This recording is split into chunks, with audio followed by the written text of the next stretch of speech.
primer lugar, quiero darle las gracias a los organizadores del evento por la invitación. Me siento privilegiada de escuchar a todos los investigadores, mirar la aproximación que tienen a los documentos, a los papeles y papelitos que se encuentran en estos archivos. Entonces vamos a hacer, pues, como se decía en la programación, qué se ha hecho en el instituto para rescatar, conservar y preservar los archivos literarios. Estas son como dos imágenes de nuestras dos bibliotecas. Una queda allí en la sede centro, que los invito a que den una pasada por allí, es pequeña, y la otra en la sede Yerbabuena. Es una biblioteca grande y que tiene allí la documentación histórica, como le decimos nosotros, histórica y patrimonial. Bueno, desde el rescatar, evocando un poco a una de las misiones que tuvo el Instituto Caro y Cuervo de continuar con el Diccionario de Construcción y Régimen de la Lengua Castellana que inició Rufino José Cuervo. ¿Qué es rescatar? Es recuperar y recobrar. Y otra de la Academia Española de la Lengua, recuperar para su uso algún objeto que se tenía olvidado, estropeado o perdido. En ese rescatar, el primer paso que se hizo fue identificar qué documentos existían, en qué lugar y oficina, porque de hecho el instituto funcionaba por departamentos hace muchos años. Entonces allí era donde se conservaba esa documentación, y algunos conocían en dónde estaba, otros no. Entonces era primero mirar en dónde estaban y quién tenía eso bajo su custodia, porque ahí se era muy celoso con esa documentación. No se permitía el acceso, no se permitía, como decía el doctor Balderson, me lo mostraron por 5 minutos y solamente mire. Entonces eso pasaba. Luego pasó a ser la centralización de la documentación en un espacio físico. En principio no estaban algunos documentos bajo la custodia de la biblioteca.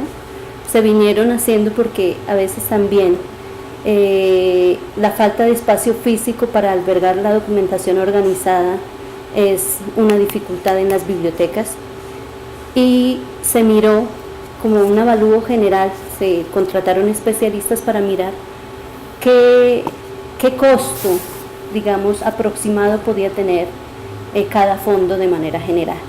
Digamos, eso en cuanto a rescatar.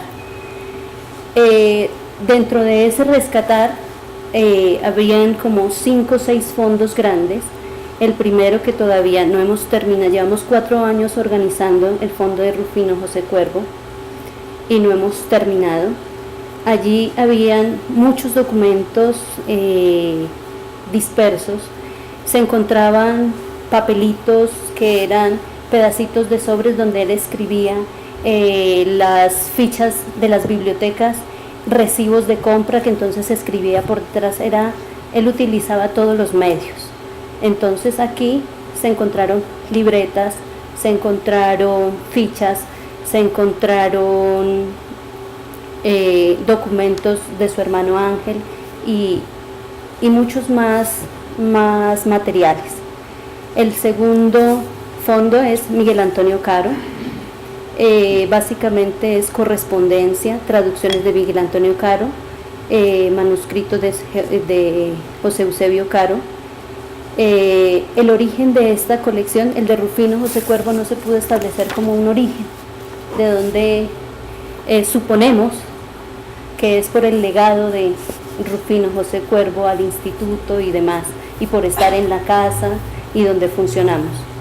El de Miguel Antonio Caro sí tiene un origen, que fue una donación de la familia Caicedo de Caro en 1980. De la familia Holguín y Caro también fue una donación. Está compuesto por manuscritos, diarios, postales, algunas fotografías. Las fechas de la documentación están entre 1826 y 1956. También fue una donación al instituto en 1966.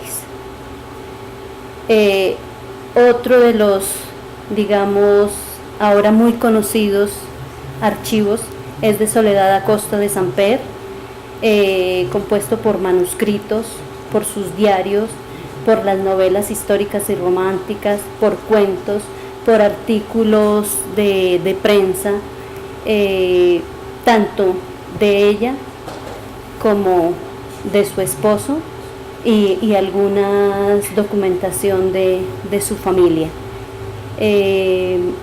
Esta documentación básicamente estaba bastante organizada, es decir, ya tenía una estructura, entonces también era muy fácil reconocer. Recortes de prensa, porque ella solía hacer las publicaciones por entregas en la prensa, entonces recortaba donde saliera información que había publicado su esposo o ella. El Fondo José Manuel Marroquín, que tiene documentos manuscritos relativos a la Guerra de los 1000 días, el movimiento del 31 de julio, la secesión de Panamá y documentos de su vida personal. También fue una donación al instituto. El archivo sonoro y fotográfico. Esta documentación también se está trabajando. La primera parte está conformada por todo lo que fue la documentación primaria del levantamiento de las encuestas, fotografías para la elaboración del Atlas Lingüístico y Etnográfico de Colombia, ALEC, que fue publicado en 6 volúmenes más una serie de manuales y documentos anexos. También se incluye documentos sonoros que son cassette, cintas de carrete abierto y otros materiales que ya fueron también, ahorita vamos a mirar, intervenidos. En las fichas técnicas de las encuestas del español hablado en Bogotá, el habla culta, lenguas indígenas de Colombia, algún material de lenguas extranjeras y habla culta de varios países. Dentro del ámbito de conservar, ¿cómo empezamos este trabajo de la conservación? Cambio de los contenedores y medios de almacenamiento, porque estaba en carpetas con ganchos, con clip, y eso ya había también iniciado el deterioro del documento. Entonces había que empezar a quitarle los ganchos, a quitarle los clips, a cambiarlos de carpetas, porque estaban en las carpetas que se usaban en esas épocas, carpetas libres de ácido, a cajas desacidificadas. Tenía también, como anunciaba Carmelita, cintas, algunas no se podían ni siquiera retirar porque deteriora, pues o se arrancaba o se destrozaba más el documento, entonces hay que dejarlo como está. El uso de lápices y borradores aptos para la codificación, porque no todo el lápiz puede usarlo, no todo borrador puede utilizarlo para borrar algún código, algunas cosas. El uso de implementos de protección, porque es documentación muy antigua y de hecho alguna tenía ataque biológico o riesgo de hongos y demás, tanto para el mismo documento, porque si uno coge con las manos el documento puede transferirle más daño al mismo, batas, guantes, tapabocas para poder manipular los documentos. En el orden de la organización se empezó por una selección y separación de la documentación. ¿En cuanto a qué? Había documentación que compartía, que estaba el original, el manuscrito, con 3 o 4 copias, unas fotográficas, otras eran fotocopias, entonces había que separar eso para realmente descubrir qué cantidad eran los manuscritos originales.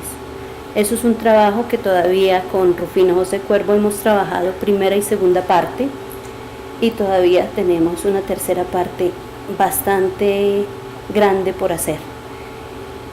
Categorización por tipo de documentos, porque habían las cartas, las fotografías, las tarjetas y estaba todo junto. Los recortes de prensa y muchos más materiales que vinimos encontrando. Determinación de códigos a utilizar, cómo vamos a codificar esta documentación para poderla acceder, para poderla clasificar. algo bien importante en esta determinación de los códigos a utilizar es el contacto con los especialistas.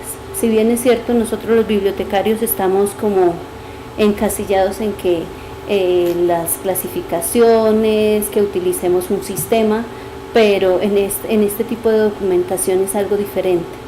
Es mirar más allá el tratamiento del documento, los campos de la catalogación, cuáles campos vamos a usar. Entonces nos pusimos en la tarea de investigar y hicimos un formato para vaciar toda la información desde su código, desde su localización, desde qué carpeta está, las fechas, una descripción del documento, un título del documento, el tamaño del documento, si tenía manchas, si no tenía manchas, la forma de escritura del documento, si era manuscrito o si era transcrito a la máquina, si la escritura estaba legible o borrosa, en una cantidad de datos que nos permiten a nosotros saber qué hay y al investigador llegar a esta documentación más fácil.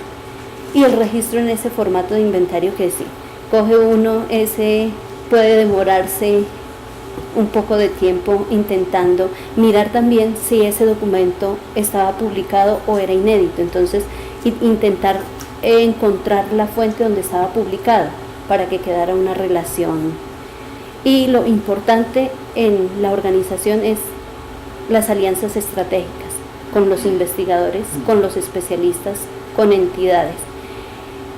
Con los investigadores y especialistas porque hay letras irreconocibles, entonces se necesitaba un paleógrafo. Entonces aquí qué dice, o por ejemplo qué fecha es más o menos, aquí la letra no, es que esta es una S, es que esta es una P, es que entonces hay cosas que nosotros que estamos mirando ese documento, que encontramos una cantidad enorme de cosas que a veces nos eriza la piel cuando se encuentran cosas importantes y que el investigador, por ejemplo, en el caso de Soledad Acosta de Samper, aquí están presentes Carolina y doña Isabel, nos decían, mire, es que aquí encontré esta cosa y cada vez encuentro más, entonces es el descubrir de eso y a nosotros también nos emocionaba mucho. Y emocionante es poder poner esto en la descripción bibliográfica para que otras personas también se aproximen a eso. Todavía estamos en trabajo de organización, no llevamos, si digo yo, un 0,9% de organización de algunas documentación, pues es bastante, porque hemos trabajado harto en esto. Los fondos intervenidos son el Rufino José Cuervo. Hicimos una parte 1 y parte 2, donde tenemos una codificación para lo que eran las libretas de apuntes, que anotaba allí la lista de palabras, las fichas del diccionario, que era una cantidad de papeletas impresionantes donde ponía las palabras y extraía de las obras para poder construir el diccionario, las monografías léxicas, el documento, digamos, de la edición de apuntaciones críticas, que si bien ayer presentaban también, cogía la última edición, recortaba y dejaba los pedazos recortados y le añadía o al borde las fichas de apuntes, que eran muchas, las fichas de lista de palabras, notas varias que pudimos determinar, porque esos papelitos que no tenían como una secuencia, que eran de anotaciones en fichas de bibliotecas, en recibos de compras y todo lo demás, pues no tenía como un orden. Y la correspondencia, que en correspondencia esa es la parte grande que aún no hemos concluido de organizar, a pesar de que en el Instituto Carro y Cuervo se editaron todas las obras de la correspondencia de Rufino José Cuervo. En eso, nomás en esta primera parte y segunda parte, la totalidad de documentos es de 1993, con 24.697 folios. El archivo fotográfico, que el archivo fotográfico también ya se digitalizó, se contrató a un especialista en fotografía para intervenir lo que era en la parte de fotografía del Atlas Lingüístico y Etnográfico de Colombia. El otro fondo intervenido es Soledad Acosta de Samper, donde se encuentra cuadernillos impresos, cuadernos con dibujos, porque también ella era dibujante y pintora, cuadernos con recortes de prensas, cuadernos de texto mecanografiado, manuscritos, recortes sueltos de artículos de prensa, que a veces encontrábamos un pedacito y teníamos que encontrar la secuencia de lo que decía. Entonces aquí terminó, sí, aquí sigue, entonces como poniéndole la lógica, y obviamente apoyados con los investigadores, porque uno solo no puede.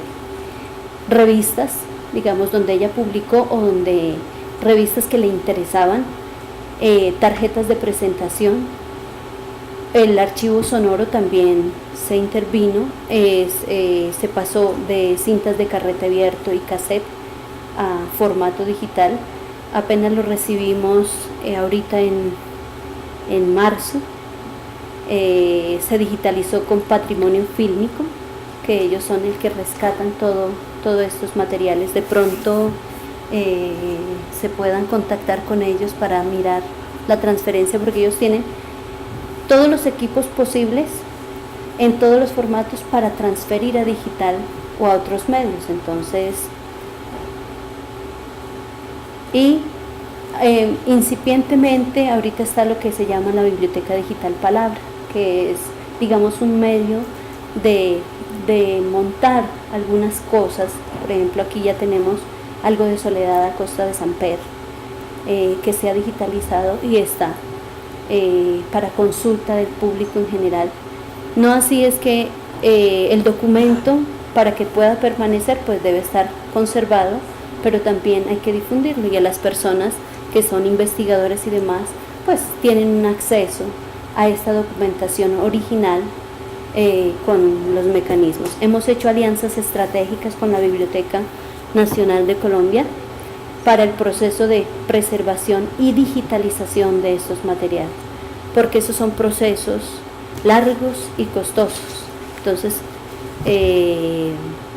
con la Biblioteca Nacional somos de la misma casa, del Ministerio de Cultura, entonces podemos trabajar.